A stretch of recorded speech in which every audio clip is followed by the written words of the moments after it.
You are Locked On Chargers, your daily podcast on the Los Angeles Chargers. Part of the Locked On Podcast Network, your team every day.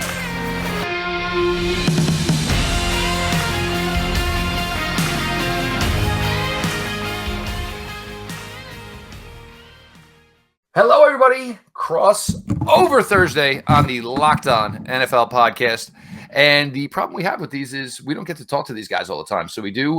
We're not necessarily prepared for class, but we are ready to go now. You have Jeff Lloyd, host of the Locked On Browns podcast. Garrett Bush, also host of the Locked On Browns podcast. Dan Wade, part of the tandem over at Locked On Chargers. And we're getting ready for what should be an exciting one here. In my time here covering the Browns, they played in 2018. If anybody doesn't remember, that was a bloodbath. And of course, that was back in the days where Nick Chubb wasn't allowed to play because we had to be nice to Carlos Hyde. Then you had your affair last year. I believe the final of 47-42, 89 points between the Cleveland Browns and the Los Angeles. I hate to stop you, but were you part of that one win year where RG3 got the dub? We can't forget about that, my guy. CG, I jumped in the next year. For 0-16 to secure that number one overall selection. But we're going to get into it here. Look, Chargers, Browns, both teams facing a little adversity. I think maybe both teams, for maybe hopes high. But look, it's a 17-game season. Things are going to go a little crazy in September, especially with the limited amount of preseason, limited amount of camp. This is the way these things go. Dan, I want to get to you first off. And obviously two significant injuries right now for the Chargers. Nick Bosa and, Garrett and I were actually joking about this the other day. Minor groin surgery. He'll be back in a few weeks. We don't ever call anything groin-related minor, so we're not even going to go that route. And obviously, without Slater, your left tackle. I mean, those are big, significant losses for a team. But when your team is well-constructed, your team has good players, you have who you think is the face of your franchise at the quarterback position, you got to go out and sometimes and basically overcome adversity. Yeah, 100%. I mean, with Joey Bosa specifically, he's just a player that can't be matched. I mean, really, either one of them, right? Rashawn Slater and Joey Bosa, nobody has backups for dudes like that there isn't going to be a significant gap, right? Or a significant drop-off. The Chargers got a lot last week out of Jamaree Salyer, a 6th-round guard that came in, started at left tackle, and allowed 0 pressures and 41 pass blocking snaps. So, that was great to see. That never happens. And the Chargers just historically under Tom Telesco might have drafted 3 good offensive linemen, and all 3 of them are currently in the starting 5 for the Chargers right now. But Joey Bosa can't be replaced. They have a couple of guys in Chris Rumph and Kyle Van Noy who have kind of taken that mantle early on and tried to keep up the Chargers pass rush. But it's been a mixed bag. I mean, from everything that we've seen so far. I think for me, the bigger one this week that the Chargers probably are going to be missing that you didn't say is Keenan Allen. Keenan Allen has basically 1 half under his belt this season. It seems like he suffered a setback last week when he was trending to potentially play. This week, he hasn't been in practice yet. It's Wednesday as we're recording this. So, I mean, we'll see what happens the rest of the week. But Keenan Allen would be a huge loss. He is easily, outside of Justin Herbert, the offense's best weapon. And he looks like he's probably going to miss this one. There was a grid that I looked at. And you know how they have those strike zones if you're a baseball fan. They have those zones where down and away, he's, really red or hot and cold. Hot and cold. This dude had all hots. The whole thing was hot. The whole left. I was like, is this Steph Curry? The thing about Herbert that gets you is the fact that he spreads the ball around to so many different people. They got this guy named Palmer. I don't know who he is. He just came out of nowhere, and now he catches the ball. Austin Eckler can beat you on the ground and in the air. He has over 100 in both right now. And then you talk about, they got guys like Mike Williams who, is somehow a little bit forgotten sometimes. You look up and say, where's Mike Williams at? But he just had another 100-yard game last week. And the thing about Herbert is he's a little banged up right now, but what scares me the most is the fact that he's a sneaky good athlete. Like he can run the ball. He can use his legs. He can extend plays. He throws the ball deep, middle, short, intermediate routes. It's just, this is the first quarterback that the Browns have played where it doesn't matter if you're not, let alone busting coverages to give up the game. Sure. You could be over a guy. He has the ability to put it on somebody and make throws. And you say you just have to shake his hand and say, so that's just a heck of a throw. So to me, it's all about kind of the biggest storylines. It's a style clash. That you guys they want to throw the football, and we better run it, and that's what we can do. And it's all about who does it best. And I think the run game is the only chance that the Browns have to win this football game if they stick to it and excel at it. Yeah, and last week was nice because the first game against the Jacksonville Jaguars, Justin Herbert did look like it was affecting him, that rib cartilage fracture that he suffered against the Chiefs in week 2. Last week, it looked like the same old dude. You know what I mean? Throwing for 340, 2 touchdowns, no picks.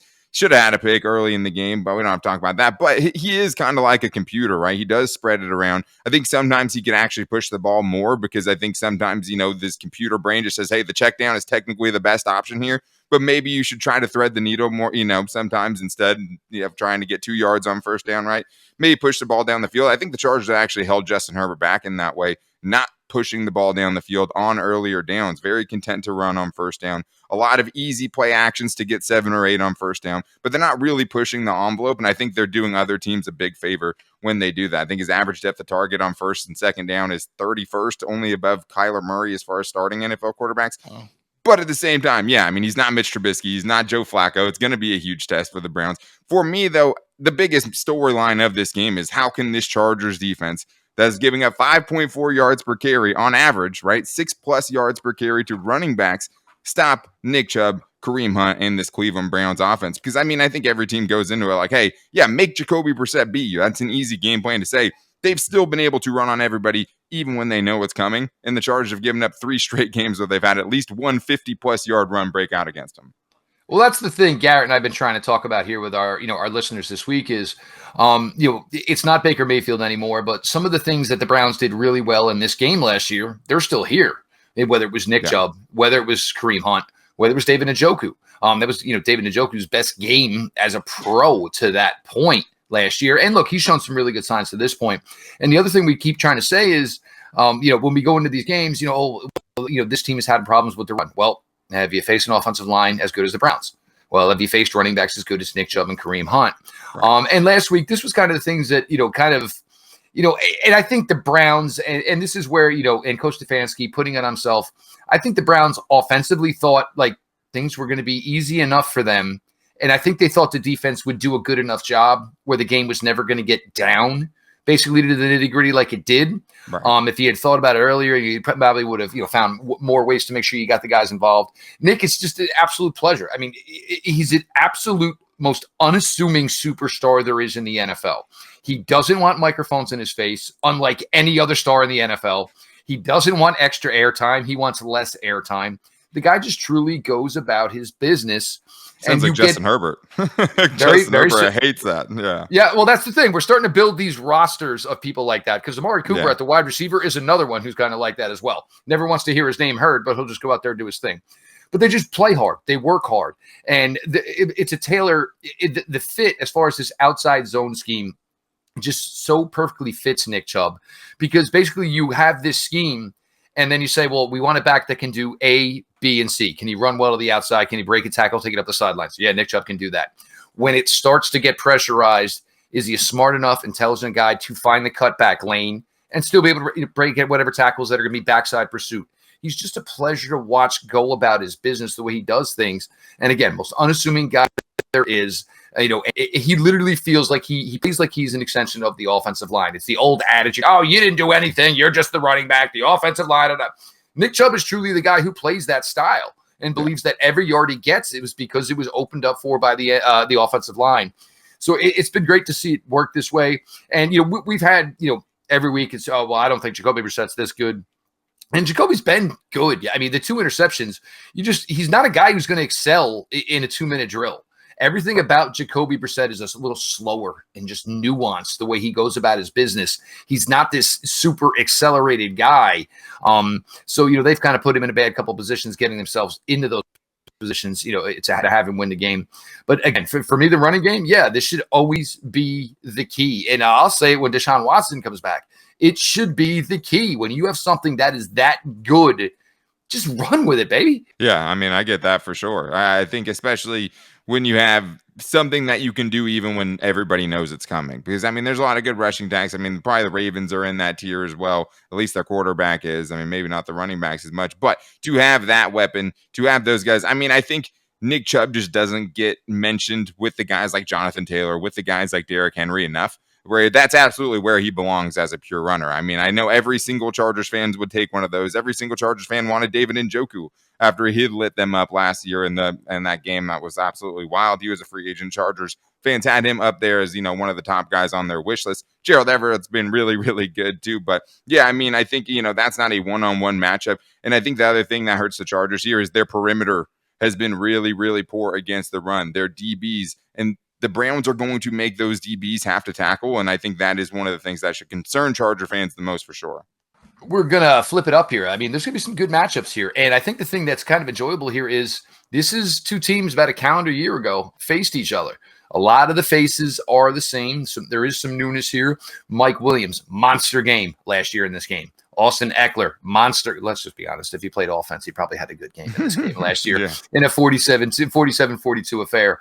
But now defensively, some subtle changes here as far as maybe some guys, trying to make a difference here as we do this. Garrett Bush going to kick us off here in our second segment.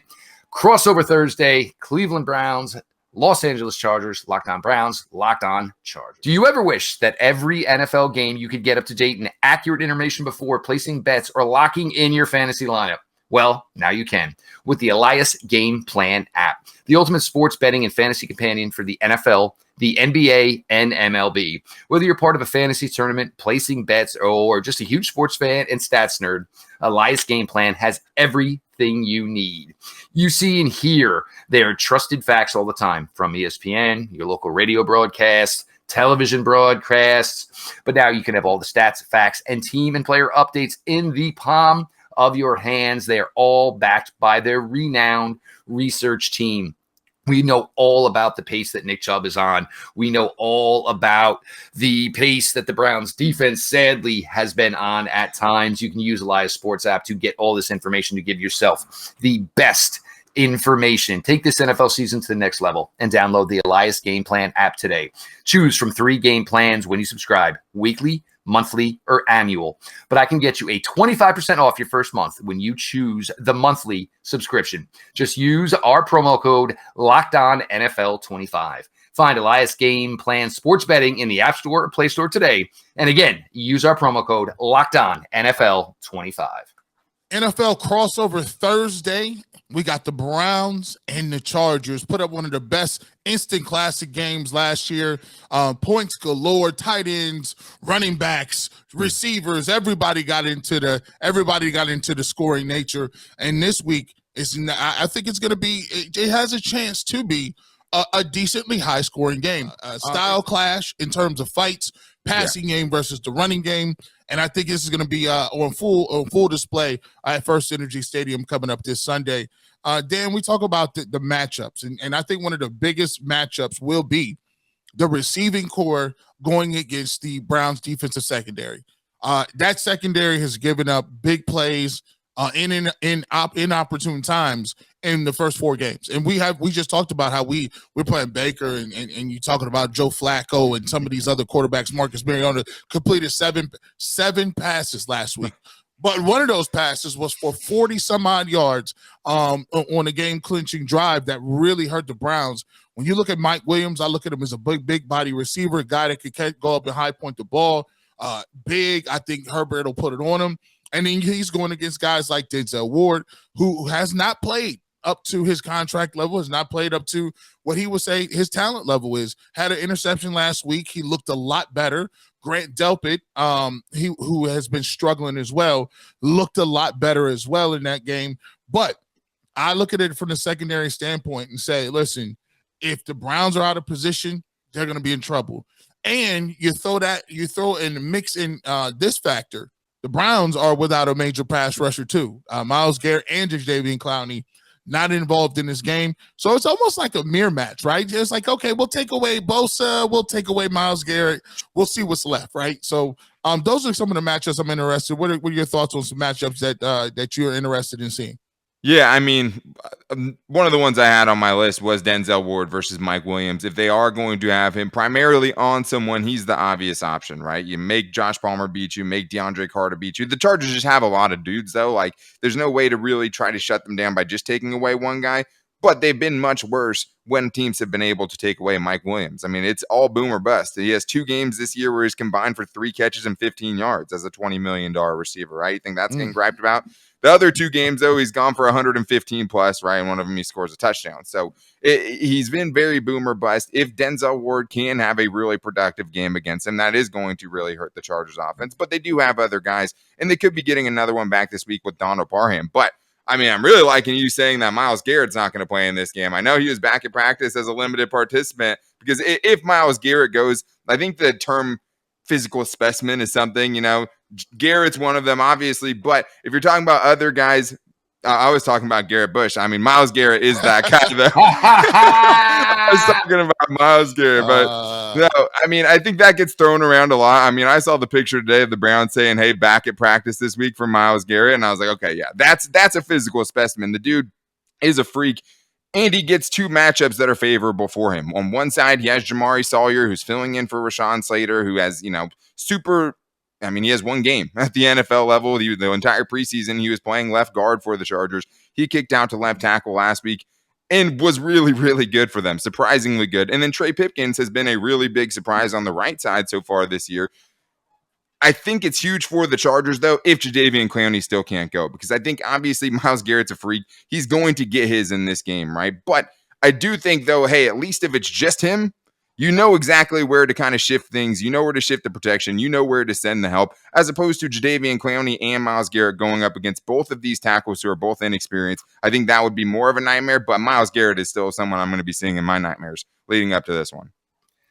There's no question. And the thing is, with Myles most of the time lining up over the left side, if you're Herbert and you can get out of dodge, you're rolling to your arm side. So it kind of makes things a little easier, and the one thing, for bigger, taller quarterbacks is when you're rolling, to your non-arm side, right? That's a lot to, basically function into being able to get a throw off.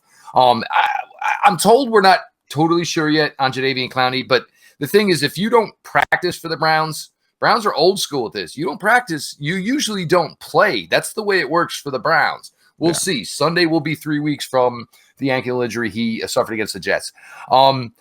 I see, look, now, like I said, we were talking earlier, a couple of running backs that don't have much stake as far as names in the NFL gave the Browns fits last week. Austin Eckler, he's already been part of, this will be his 3rd game against the Browns, and he's been a pain in the butt in the first 2. So I'm, concerned here with Jacob Phillips. Last week was his first start at the mic. Didn't go so well. Jeremiah Owusu-Koramoah. This is a guy, and look, you can't take away an Austin Eckler. Sure. But the point is, you do not want him to absolutely ruin your day. And, again, here he is, same type of guy, 100 total yards plus through receiving, through rushing. The Chargers do such a great job of I want to say not overusing him, because they understand how important he is in both facets of the game, Dan. Yeah, 100%. I mean, I think you get a guy like JOK to take away guys like Austin Eckler, right? At least that's the plan. It doesn't mean it's always going to play out that way, but that is the new breed of guys that, can play linebacker and can go cover dudes like Austin Eckler, because Austin Eckler is kind of in a realm of his own as well, as far as, he's somewhere in between the scat back and a full-blown NFL running back, but they're using him situationally. I mean, it's never bad to get the ball in his hands.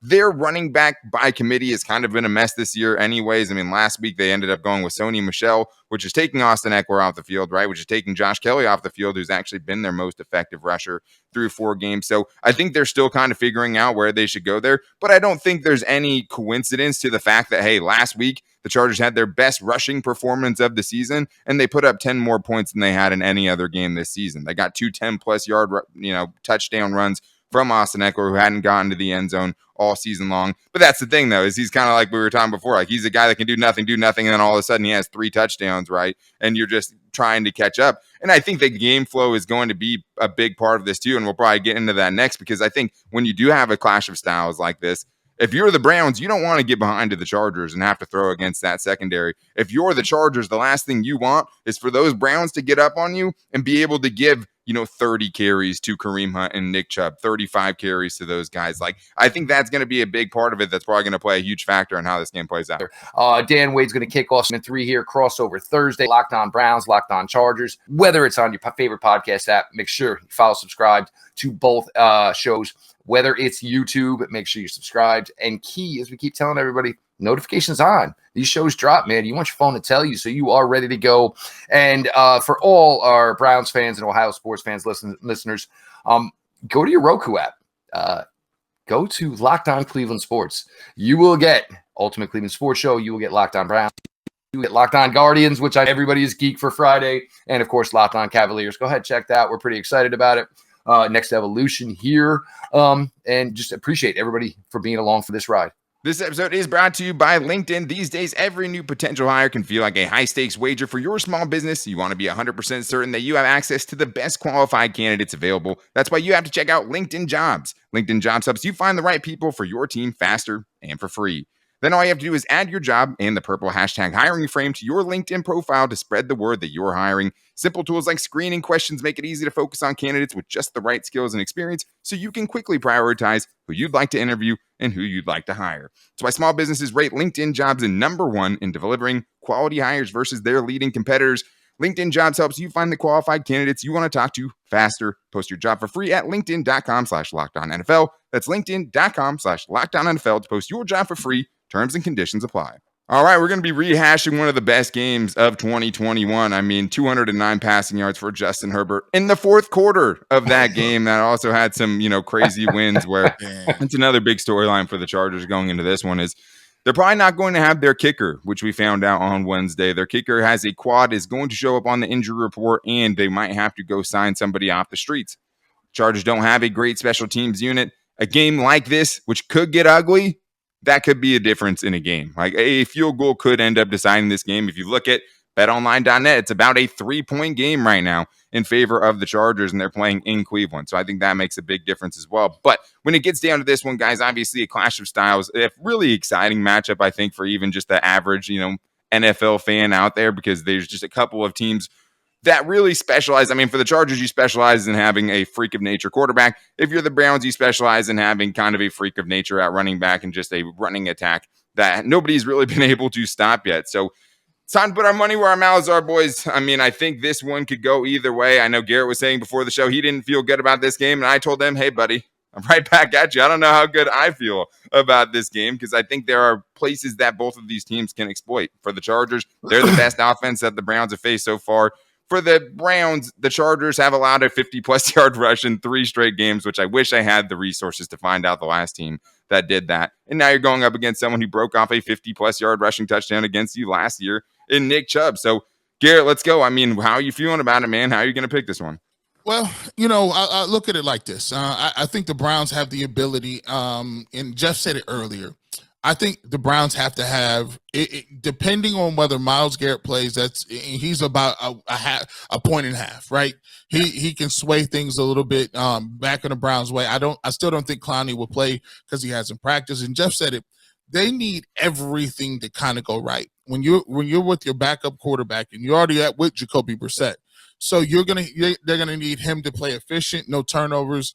They got to stay ahead of the chains. They got to make sure that it's a second and short, second and medium, where they can set themselves up to be able to continue to run the ball.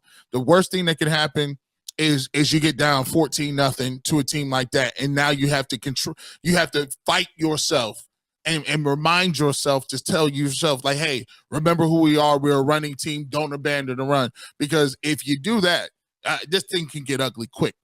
I look at this game, and I do think that the Browns will be able to keep the game close. If Myles Garrett is not able to play and is not 100%, I don't have a good feeling about it. I would probably take the Chargers in this game, and I've said somewhere 34-23, in that area. I just don't think right now, the way the secondary is playing, I don't. In looking at the defensive line and what they did last week against the Falcons, knowing what Justin Herbert is and knowing that the skill level and the step up. Now they do have a chance because it's at home, but I got them 34-23. charge. That's all around the world. That's all around the world, right? So I think the game will be. I think the game will be entertaining. And it should be. It should be. And I think one of the things that you'll see is turnovers. The Browns can't have them. They have to play a really good game. But is it possible that they could come here? It's at home. Who knows? And like you said, I think the special teams will be something that we have to look at in this one as well. But hopefully we have a classic like we did last year. Either way. See, I'm a little bit more confident, but I'm not saying 11-point loss. I truly think it was a big week for the secondary for the Browns last week. Even though the Browns were without 3 starters on the defensive line, it was the first week, where you did not have Anthony Walker man in the middle and basically making sure everybody was in line. And I'll tell you right now, knowing Anthony Walker in the year and a half we've covered him now, they probably got to throw him out. Or like Jacob Phillips and Jeremiah Wusu-Koroma are like, dude, go home. Get out of my apartment. I don't want you here anymore. Because he's saying, look, man, I schooled you guys better than this. If we got to go through this 100 times to make sure you guys are making the right calls, this is going to happen. Myles look today tells one thing, and a lot of people said this. Everybody thought Myles could probably go Sunday against Falcons. Browns were precautionary. The smile was there. Body was moving. I didn't see a brace anywhere. So if I don't see a brace anywhere, I think the Browns think that he's probably going to be okay to go. Taven Bryan wasn't at practice. I can't believe we're actually mentioning, it'd be good if the Browns could get Taven Bryan, but that's where the defensive tackle play is truly at right now for the Browns. Don't even get Garrett going, the former defensive lineman over there, just losing it on a weekly basis. But for the Browns, and for everybody in the NFL, for everybody who's at this odds juxtaposition where their team is, it's the time now. Like, it's time now where, you can't have lapses where you say, oh, well, that happened, that one busted play, and we ended up on the wrong side. It's time for teams to start to evolving into what they are going to be. You got to find a way to do both ends on the offensive side of the ball. On defense, you got to be able to rush the passer. You got to be able to, get key run stops. You got to be able to get your team off the field in 3rd and long. I think the Browns are trending that way. But I do agree with her in this respect. One of the reasons that game last year was as close for as long as it was is that was basically Baker Mayfield's swan song as far as good games for the Cleveland Browns. Crazy. Because after that, it went worse and worse and worse and worse. So to think Jacoby can put up those type of numbers over 300, 2 scores, he can, but it's probably not the best situation for the Browns. This is going to be a tough one. I mean, if you figure the line's about a field goal, I can see the Browns. And this is where it's interesting because if you say the line's a field goal, Browns have a young kicker that they love at home. As you said, the Chargers might be looking for one to come into this game. So certainly interesting from that standpoint. It's going to be a tough road. I'm not saying the Browns can't do it, but it's just there's a lot of factors that really got to hit, I think, for the Browns to be able to pull this one off. Yeah, totally. I mean, I get that. I think the nice thing for Jacoby Brissett specifically is the same nice thing as it was last year for Baker, which is, hey, their rushing attack is going to do things to the Chargers defense. They're going to open up some really easy plays for him offensively with play action. And I think if you're boiling down the Chargers season so far, 3 quarterbacks they've made extremely uncomfortable. The one they didn't was Trevor Lawrence. And they did that on the back of getting up early, having a strong running game, right? And the Chargers not being able to get home pass rushing wise. And that's another big question for this one is, can the Chargers, without Joey Bosa, continue to keep getting pressure, or will Jacoby Brissett be super comfortable back there? I hate this game for the Chargers. I mean, I think if the game goes right for the Browns, it's going to be a lower scoring game because it's, hey, shrink the possessions, right? They could come up with a couple 16-play drives in this one if they have some timely, short yarded situations, which the Chargers have been better at this year, still haven't been good. And for the Chargers to say, can you stop that one explosive play?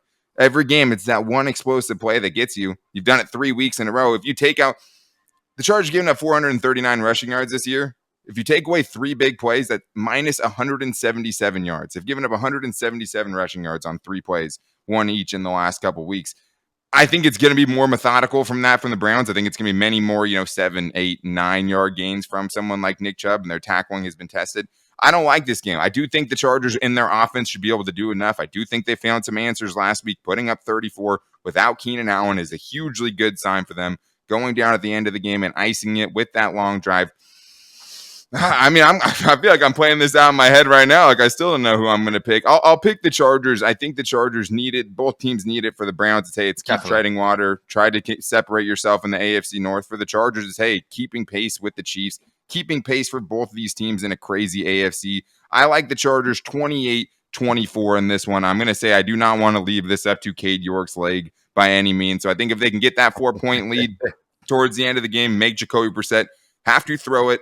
Don't let him be able to run it into the end zone and make them have to score a touchdown. I think the Chargers can really get this thing done. But like I said before, I think game flow is going to have a lot to do with it. Last time the Browns got up early and the Chargers just had a miraculous comeback, really, right? But if they can get up and keep grinding on the Chargers like the Jaguars did, that second half against the Jaguars was awful. I mean, the defense was ground down. The offense couldn't get anything working. The defense was exhausted, and it never ended up getting close again. Like, there's a reality where the game kind of plays out like that. I will pick the Chargers in a close one, though.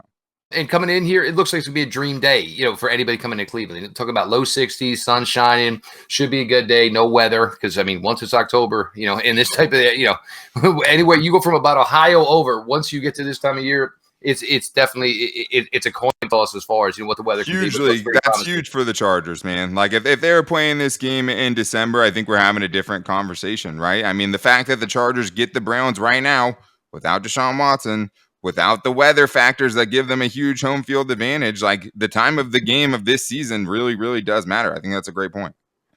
No question about it. Absolutely. And, look, a lot of factors here. The Browns got to stick to what they do best. And I'm going to tell you right now, if the Browns cannot put together a decent defensive showing, it's going to get really, really loud here. It's going to get really, really loud. Fans, media, they're all over Joe Woods. In last week, you're without 4 starters, and they're still all over it. But Chargers come in here, hang 450, 500 yards. It's going to be a big, big issue here with Cleveland. Chargers coming to First Energy Sunday to face your Cleveland Browns. We did the best we could here to give you much coverage as we can here on Crossover Thursday. Locked On Browns, Locked On Chargers. He is Dan Wade, part of the team over there at the Locked On Chargers podcast. Make sure you guys check it out. They do a great job, whether it is on your favorite podcast app or, of course, on YouTube. For my partner, Garrett Bush at GBush91, the Ultimate Cleveland Sports Show, 92.3 The Fans, the Barbershop, Saturday mornings, pregame, postgame coverage. They're going to talk Garrett. They're going to make Garrett talk till he literally has no voice left. We're going to see how that works out. Make sure you're following at GBush91. Myself at Jeff_LJ_Lloyd. Make sure you're following on your favorite podcast platform on YouTube. And, of course, like I said, go on ahead and check out the Roku app. Everybody, we're about 72 hours away. We'll see the way it all plays out on Sunday. And thanks, everybody, for listening.